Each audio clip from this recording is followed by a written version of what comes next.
10-12 company का machine मैंने देखा है। ठीक है। सब में कोई ना कोई तकलीफ रहती है। अच्छा, तो इनकी मुझे टेक्नोलॉजी अच्छी है। इनकी टेक्नोलॉजी को जैसे हम समझो 8 घंटे चलाते हैं तो 15 से 17 हज़ार की इसकी कैपेसिटी है। दोस्तों नमस्कार, आज की इस वीडियो के अंदर हम बात करेंगे फ्लाई एश ब्रिक्स बिजनेस के बारे में। और आज मैं आप पहुंचा हूं अहमदाबाद गुजरात के अंदर, जहां पर एक कस्टमर ने फुली ऑटोमेटिक प्लांट लगाया हुआ है। इससे पहले भी हमने हार्दिक इंजीनियर की एक वीडियो शूट की थी, उसके अंदर हमने आपको ऑटोमेटिक प्लांट दिखाया था। ये है फुली ऑटोमेटिक प्लांट। फर्क क्या है दोनों में? जहां पर उस प्लांट में 15 लोगों की जरूरत पड़ती थी, यहाँ पर लेबर आधी हो जाएगी, 7 लोगों की जरूरत पड़ेगी और उसके साथ प्रोडक्शन बढ़ जाएगा। ये जो आप प्लांट देख पा रहे हैं, इसकी कैपेसिटी एक दिन के अगर 8 घंटे सेटअप चलाते हैं तो 17,000 ईंटें आप इससे निकाल सकते हैं। मल्टीपर्पज ये मशीन है, आप इनसे ईंटें बना सकते हैं, पेपर ब्लॉक भी बना सकते हैं, कंक्रीट ब्लॉक भी बना सकते हैं। वो सारी की सारी चीजें सिर्फ आपको डाई चेंज करके कर पाएंगे। अच्छा, लाल ईंटों की जगह इन ईंटों को क्यों ज्यादा यूज किया जा रहा है, वो हमारे साथ कंपनी के ओनर हार्दिक इंजीनियर के वो भी जुड़ेंगे, उनसे भी जानकारी लेंगे। और जो कंपनी के ओनर है उनसे इसकी प्रोडक्शन जानेंगे, एक ईंट को बनाने में कीमत क्या पड़ी और प्रॉफिट मार्जिन कितना ले रहे हैं। लगभग 5-6 महीने पहले ये प्लांट सेटअप स्टार्ट किया था और इसमें क्या आपको सारी चीज दिखाने की कोशिश करेंगे। कितने एरिया की जरूरत पड़ती है, कौन कौन से रॉ मटेरियल लगते हैं, पूरी जानकारी के लिए वीडियो में अंत तक बने रहें, क्योंकि आधा अधूरा ज्ञान खतरनाक होता है। पूरी इंफॉर्मेशन देखेंगे तो आप समझ कर पाएंगे क्या मुझे इस बिजनेस के अंदर जाना चाहिए या नहीं जाना चाहिए। और इनके पास आपको लो बजट से लेकर हाई बजट तक डिपेंड करता है आप किस तरह की मशीनें ले रहे हैं। फुली ऑटोमेटिक प्लांट लगा रहे हैं, सेमी ऑटोमेटिक लगा रहे हैं, उसके ऊपर आपकी कॉस्ट डिपेंड करेगी। हम पीछे की तरफ चलते हैं। सबसे पहले प्लांट के जहाँ पर रॉ मटेरियल रखा हुआ है, फिर उसके बाद 1 बाय 1 आपको दिखाएंगे कौन सी मशीन क्या काम कर रही है और कितना इनका प्रोडक्शन है। तो चलिए वीडियो को स्टार्ट करते हैं। तो हमारे साथ अब कंपनी के ओनर हार्दिक इंजीनियर से जुड़ चुके हैं, इनसे हम पूरी जानकारी लेंगे। तो सर नमस्कार, सबसे पहले तो आप हमारी ऑडियंस को ये बताइए, अगर कोई इसका बिजनेस स्टार्ट करता है फ्लाई एश ब्रिक्स बनाने का बिजनेस, तो उसे किन किन रॉ मटेरियल की जरूरत पड़ेगी? सबसे पहले उसमें फ्लाई एश की जरूरत पड़ती है, जो पावर प्लांट से जनरेट होता है, जो कि वो वेस्ट मटेरियल है और उसको यूज़ करना है मैक्सिमम 40% तक। उसके बाद में आता है स्टोन डस्ट 6 mm साइज, और तीसरा आता है stone dust 0 to 3 mm size, और सीमेंट और पानी। इतने रॉ मटेरियल की जरूरत पड़ती है ब्रिक्स को बनाने के लिए। ओके, उसके बाद का प्रोसेस जो ये हम प्लांट देख पा रहे हैं, ये है शायद फुली ऑटोमेटिक प्लांट। जी हाँ, फुली ऑटोमेटिक है। ठीक है, तो इसका सबसे पहला प्रोसेस क्या है सर? सबसे पहले ये रॉ मटेरियल मैंने जो दिखाया आपको, उसको जो हॉपर आप देख रहे हैं उसमें पहले फिल करना है। जैसे लोडर या ट्रैक्टर लोडर से आप उसमें फिल कर सकते हैं। ठीक है। उसमें पहले क्या होता था ऑटोमेटिक में कि मिक्सर में रॉ मटेरियल को बाउल से भर के डालना पड़ता था। कम से कम 7 लेबर की उसमें जरूरत पड़ती थी। अभी हमने ये किया है कि उसमें 7 लेबर खत्म, ठीक है, खाली एक ही आदमी जो ट्रैक्टर लोडर चलाता है, वो एक आदमी पूरा रॉ मटेरियल कम से कम भर देगा। एक हॉपर में 6 टन का माल आता है, तो 3 हो गया, 18 टन हो गया। ओके, दिन में 3 से 4 बार ही भरना है। और वो आदमी फ्री। उसका मेन फायदा ये है कि 7 आदमी हमारे खत्म हो गए, 7 आदमी का हमारा जो पैसा वो बच गया। प्लस ये जो बैचिंग प्लांट है हमारा, वो ऑटोमेटिकली वेट करता है विद इन 1 और 2 kg के डिफरेंस में। जैसे ही आपने कंट्रोल पैनल में लिख दिया कि भाई 200 किलो हमको रेसिपी के हिसाब से लेना है, तो पैनल में जस्ट लिखना है 200 किलो, अपने आप वो वेट करके 200 किलो ले लेगा विद इन 2 kg डिफरेंस में। ठीक है। इसमें लेबर एक बाउल भूल गया, कम डाला, वो कुछ होगा नहीं। सही कहा, परफेक्टली रॉ मटेरियल अंदर आएगा। सही कहा, मेन फायदा होगा। अभी सामने से हमें यहाँ 3 होपर दिखाई दे रहे हैं, हम अंदर की तरफ चलते हैं और सीमेंट का भी होपर आपको दिखाने की कोशिश करते हैं। तो यहाँ पर हमारे साथ जो ये प्लांट लगा रखा है वो ओनर खड़े हैं। तो सर आप एक तो अपना परिचय दीजिए और इस प्लांट की कैपेसिटी क्या है, एक दिन में कितनी प्रोडक्शन है इसकी? मैं MK एंटरप्राइज से महेंद्र सिंह बोल रहा हूँ, मेरे पार्टनर है भगीरथ सिंह। दोनों ने मिलके समथिंग 5 से 6 महीने से प्लांट लगा हुआ है। और इसको जैसे हम समझो 8 घंटे चलाते हैं तो 15 से 17 हज़ार की इसकी कैपेसिटी है, और इतना ब्रिक्स बनता भी है। ब्रिक्स भी अच्छी क्वालिटी में आता है। ठीक है, और इस चीज़ से हमको संतुष्ट भी है। अच्छा, और जिस हिसाब से हमको इसके ऑनर मतलब हार्दिक भाई ने जो समझाया था कि भाई इसमें ऐसे ऐसा प्रोडक्शन निकलता है, ऐसे इतना बनता है, उसी हिसाब से एक्यूरेट वो सब चीज़ हमको मिल भी रही है और हमको संतुष्ट भी है।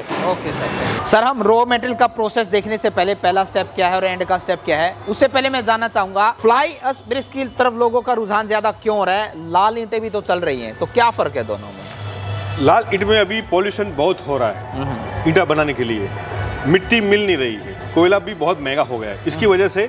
और ये फ्लाई ऐश जो है उसमें फ्लाई ऐश पूरा वेस्ट मेटल है और वेस्ट को हमको यूज करके ब्रिक बनता है, उससे वो हमारा एकदम इको ग्रीन प्रोडक्ट है, सही ठीक है? कहा। और मजबूती भी अच्छा है, इसीलिए लोग उसका में जा रहे हैं। ठीक है। और जैसे मैं देखता हूँ हमारे हरियाणा पंजाब में तो हर अखबारों में भी चर्चा रहती है कि लाल ईंटों के भट्टे को बंद किया जाएगा, शायद उसका यही कारण है, पोल्यूशन का हो सकता है, जी। कोयला महंगा, कॉस्ट कटिंग बहुत ज़्यादा है। तो स्ट्रेंथ आपने बताया, कोई स्ट्रेंथ में कोई फर्क नहीं पड़ता, स्ट्रेंथ उससे ज़्यादा मिलती है। ज़्यादा मिलती है जी, अभी तक हम देख रहे थे वो 3 हॉपर में जो रॉ मटेरियल था वो उसके अंदर फिल कर दिया, लेकिन इसमें मेन ये सीमेंट भी ऑटोमेटिक लेता है, सीमेंट भी हमको मैन्युअली फिल नहीं करना है। सीमेंट और पानी दोनों मेन चीज़ है रॉ मटेरियल के अंदर, ठीक है। वो दोनों अपने आप वजन करके लेगा, ओके। ठीक है ना। जैसे ही हमने इसमें रेसिपी में लिख दिया कि हमको 25 किलो लेना है तो अपने आप वजन होके वो मिक्सर वो कंट्रोल पैनल में सारा फीड हो जाता है कि हमें इतना सीमेंट, इतना पानी, इतनी रॉ मटेरियल चाहिए। जी जी हाँ, मतलब कोई भी काम यहाँ पर मैनुअल नहीं है। मैनुअल नहीं है। ठीक है। और यहाँ पर कन्वेयर बेल्ट के ऊपर ये माल आता है, उसके बाद ये मिक्सर में चला जाता है। जी हाँ, उसमें भी हमने एक ऐसा सिस्टम दिया है कि एक ही बैचिंग प्लांट से आप 2 मशीन को रनिंग कर सकते हैं। आप देख सकते हैं कि बैचिंग प्लांट से जो रॉ मटेरियल आया, ठीक है। उसमें रिवर्स और फॉरवर्ड दोनों सिस्टम दिया है। अच्छा। ठीक है, तो एक मतलब कि वो जो मिक्सर हम उधर देख रहे हैं, एक मिक्सर से इस साइड लगाएंगे तो एक बार कन्वेयर बेल्ट उधर माल डालेगी, रिवर्स होके वापस इधर डाल देगी। सेटअप यही रहेगा, इसी में डबल प्रोडक्शन ले। एक ही बैचिंग प्लांट से 2 मशीन को आप रनिंग कर सकते हैं, 2 मशीन को। ये मेन हमारा मशीन का वो है। ओके, ठीक है। जैसे हमने देखा कि बैचिंग होने के बाद रॉ मटेरियल सीधा कन्वेयर थ्रू बड़े हॉपर में आ गया, जो रिवर्स फॉरवर्ड कन्वेयर है। उसमें जैसे रिवर्स कन्वेयर चलेगा वो सीधा पैन मिक्सर में रॉ मटेरियल चला जाएगा। ठीक है। मिक्सर में आने के बाद रॉ मटेरियल मिक्सिंग होगा, उसका पूरा का पूरा समय देना है। ठीक है। ठीक है, उसमें मिक्सिंग होने के बाद अपने आप डोर ओपनिंग हो जाएगा, बाद में पूरा raw material conveyor through machine के हॉपर में आ जाएगा। ठीक है। हॉपर में आने के बाद पूरा मशीन ऑटोमेटिक चालू हो जाएगा, रॉ मटेरियल सबसे पहले फिलिंग होगा और अपने आप 10 ब्रिक्स वाला मशीन है ये, और एक ही बार में 10 ब्रिक निकलेगा। अच्छा। और इसका सर ये और सिर्फ इसमें फ्लाई ऐश ब्रिक्स ही बना सकते हैं, कुछ और भी बन सकते नहीं, हमारा मशीन जो है वो मल्टीपर्पज़ मशीन है। आप एक ही मशीन से ब्रिक निकाल सकते हैं, पेवर ब्लॉक निकाल सकते हैं, वो भी कलर वाला, होलो ब्लॉक निकाल सकते हैं, कंक्रीट ब्लॉक निकाल सकते हैं, मतलब ये मल्टी प्रोडक्ट मशीन है। ठीक है। और सर मैं ज़्यादातर जो अलग से मशीनें होती हैं मैनुअल, उनमें मैं वाइब्रेटर देख पाता हूँ, तो इसमें आपका कहाँ है वो वाइब्रेटर, या क्या खास बात है इसकी? ये मशीन में ये टेक्नोलॉजी जर्मन टेक्नोलॉजी है, उसमें प्रेशर और वाइब्रेशन दोनों एक साथ मिलता है। अच्छा। वाइब्रेशन एक बार नहीं 2 बार हम देते हैं। जब ट्रॉली माल डालने आती है तब वाइब्रेशन करके मॉडल को अच्छी तरह हर कोने में फील करता है, ठीक और है। दूसरी बात जब प्रेशर होता है तो प्रेशर के साथ वाइब्रेशन करते हैं, ठीक है ना। और वाइब्रेशन नीचे वो लगा हुआ है, और वाइब्रेशन क्या होता है कि मोल्ड को पूरा वर्टिकली वाइब्रेशन करता है, वो है। ठीक है। और मैं इसके बाद का प्रोसेस भी आपका ऑटोमेटिक ही देख पा रहा हूँ। एक यहाँ पर आपने ट्रॉली ले रखी है, ट्रॉली के ऊपर आपके ये आप फट्टे आपके लगते हैं और उसे आप धूप में ले जाते हैं। जी, जैसे मशीन में पैलेट पे ब्रिक रेडी होता है, उस पर हमने स्टेकिंग सिस्टम दिया है, वो अपने आप स्टेक करके ब्रिक में थप्पे लगा देता है। ठीक है। और स्टेकर से सीधा आप एक दिन का प्रोडक्शन के लिए आप शेड के नीचे रख सकते हैं। ओके सर, जैसे कि सर ने हमें पूरा प्रोसेस दिखाया कि क्या क्या रॉ मटेरियल जरूरत पड़ती है, कैसे कैसे ये प्लांट काम करता है। अब एक फाइनल ईंट हमारे पास बन के आ गई है, अब इसके बाद इसे सूखने का या इसे पकने का कितने दिन का समय होता है, इसके बाद का क्या प्रोसेस है? जनरली सर प्रोसेस ऐसा रहता है, जैसे ब्रिक पैलेट्स के ऊपर स्टेकिंग हो गई, स्टेकिंग होने के बाद हम एक दिन यानी समझिए 5 से 6 घंटा अपने को शेड एरिया के अंदर रखना है, यानी छाव एरिया में रखना है। ठीक है। उसके बाद 12 आवर्स के बाद ये पैलेट्स को हम बाहर ओपन स्पेस में छोड़ देंगे। ठीक है। और दूसरे दिन 12 आवर्स के बाद उसको क्योरिंग करना है। अच्छा। क्योरिंग करने के बाद 6 या 7 डे क्यूरिंग के अंदर पानी देना उसे, पानी देना है। ठीक है। पानी 6 से देने 7 के दिनों बाद तक 6 से 7 दिन 7 डे के बाद आपने उस ब्रिक को मार्केट सेल कर में बेचने के लिए तैयार है, सेल कर सकते। ठीक है सर। तो दोस्तों हमने पूरा प्रोसेस देखा, अब इसकी कीमत जानने के लिए मैं जो ये प्लांट के ओनर है उन्हीं से जानता हूँ। सर ये बताइए, एक ईंट को बनाने में आपका क्या खर्चा पड़ रहा होगा? एक ईंट बनाने में हमें 4 से 4.5 रुपये कॉस्टिंग लग रहा है यहाँ पे। ठीक है। और अगर मैं इसमें बचत की बात करूँ, एक ईंट के पीछे क्या आपका इनकम होती है? 1 रुपये से 1.5 रुपये, 1.5 रुपये 1.5 रुपये का तो दोस्तों मिल जाता है। जैसे सर ने बताया 4-4.5 रुपए को एक ईंट बनाने में लगता है, फ्लाई एश ब्रिक्स को बनाने में। ये डिपेंड करता है आपके एरिया के ऊपर, आके आपका माल कितनी दूर से आ रहा है, वहाँ पर उसकी कॉस्टिंग क्या है। तो ये हर एरिया के ऊपर डिपेंड करता है, कहीं पर 5 रुपए की पड़ सकती है, कहीं 3.5 की भी।